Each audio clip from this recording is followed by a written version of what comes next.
Hi, my name is Isabella L. Price, and you're watching my channel.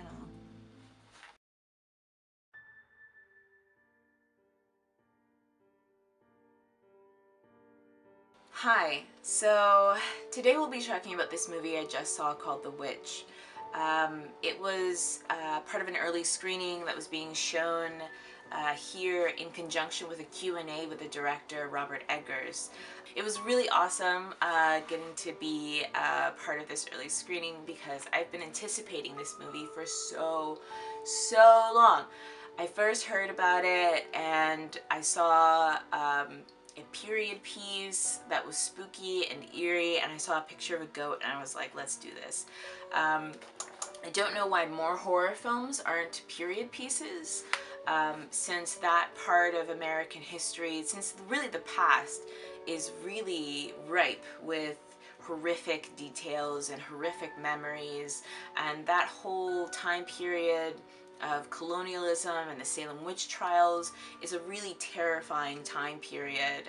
If you look at old wood carvings, that time period has so many eerie, kind of stark, drab kind of imagery that goes along with it, and in conjunction with the fear of witchcraft and the fear of Native Americans. So this is a perfect time period to pull horror from. The Witch was branded as being a horror film, and some of the most complaints that I've heard about this film is that it wasn't scary. Now, if you want a scary film, go watch The Conjuring or Annabelle or Ouija or Paranormal Activity. If you want a movie where you're jumping out of your seat and you're scared out of your mind and you're poop your pants frightened, there's so many other films that you could watch. There's so many other films that you could see that have that kind of like jump scare, disturbing, creepy, bloody, murderous kind of aspect to it, over the top, where the scares are just sort of shoved in your face, and anybody could be scared by it. This is not that movie. All of those things about it being a slow, really more of a historical drama with elements of horror, with elements of the supernatural. It's more that kind of film than it is a horror film. Okay. With that in mind, I loved it. I love this movie. I loved everything about this movie. I loved the scenery and the costume and the acting and the casting and the plot and every single thing about it. I loved the soundtrack. I loved every single thing about this film. It was so good. It was so good. It was exactly the kind of horror film that I feel like I've been waiting for. We've been getting these really great little horror films over the past year or so, like It Follows, or Girl Walks Alone at Night, or The Babadook. These really great films, which coincidentally happen to star women, which happen to also be about women's fears, about the fear of sexuality, about the anxiety of loss and the power of depression and mental illness and grief, about the fear of a woman's place in society, about the roles that women are supposed to play, and the kind of boxes. I mean, we've been really getting into the fear of from the perspective of women, and this film is really no different. So Robert Eggers, who, by the way, if you happen to Google his face, I hope that you're sitting down, and I hope that you're near maybe some towels or something like that, so you can clean up the mess that happens, because he is a fucking babe. He is so fucking hot. I don't know what is wrong with him. So he was in like the Q&A. He was doing all of that, and I got to ask him a question, and I got to shake his hand, and he had the softest hands, like 2 sticks of warm butter.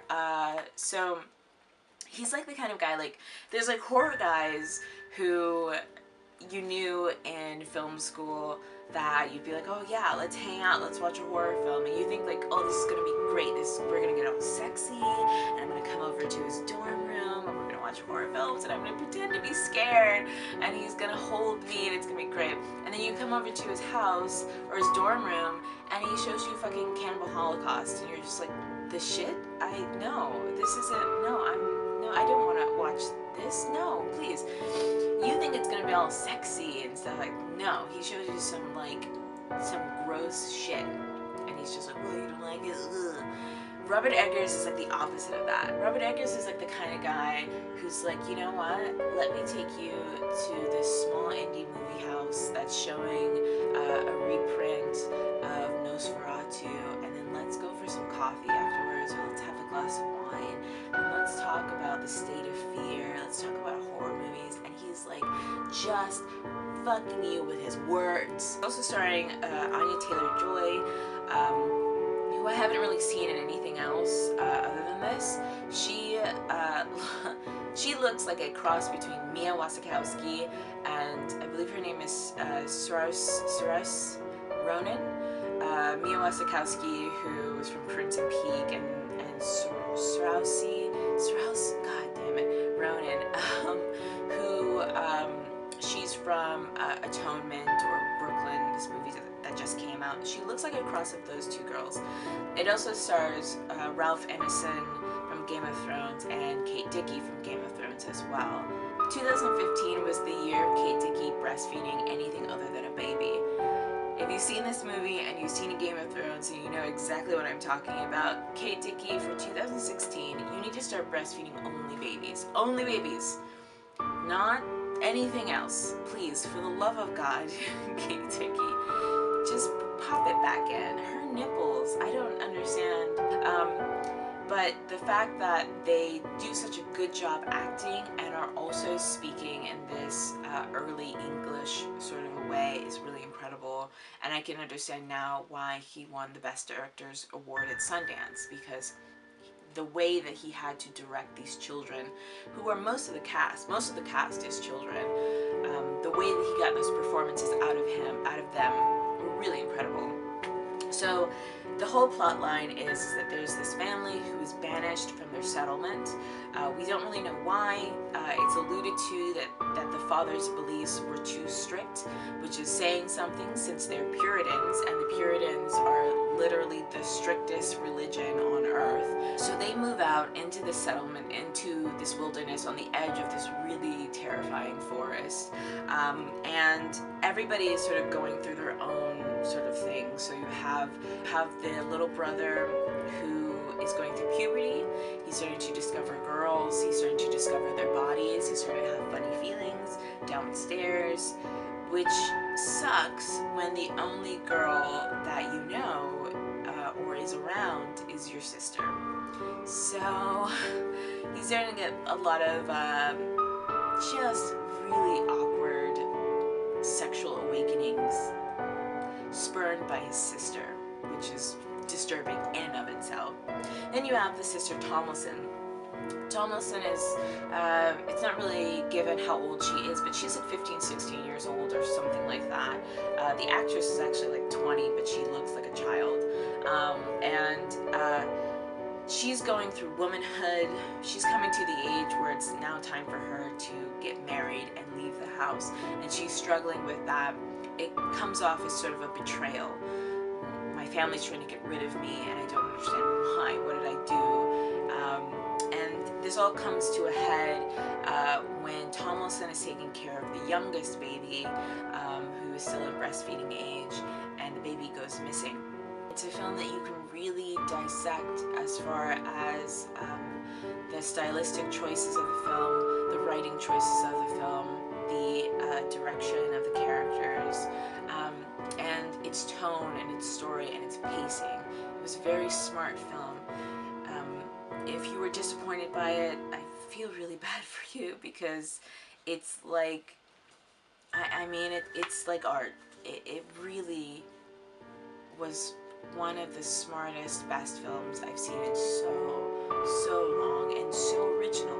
A lot of people complain in horror films like, oh, I wish we had more original films, and I wish there were more, I wish they would stop making remakes. Here you go. This was probably one of the smartest, most original pieces, and people are still not happy. You're still not happy with it. Whatever. This film, go see it.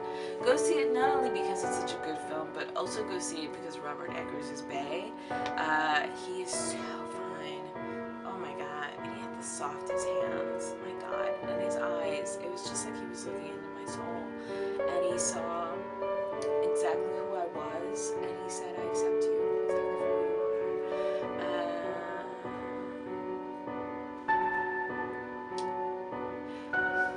I forget what I was talking about.